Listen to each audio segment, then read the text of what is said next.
28-year-old rapper named Takeoff from the group Migos has been shot and killed over a game of dice in front of his uncle and bandmate outside of a bowling alley in Texas.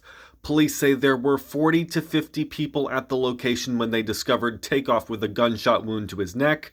Two other victims of the shooting were rushed to the hospital in someone's personal vehicle, and we don't know how badly they are hurt.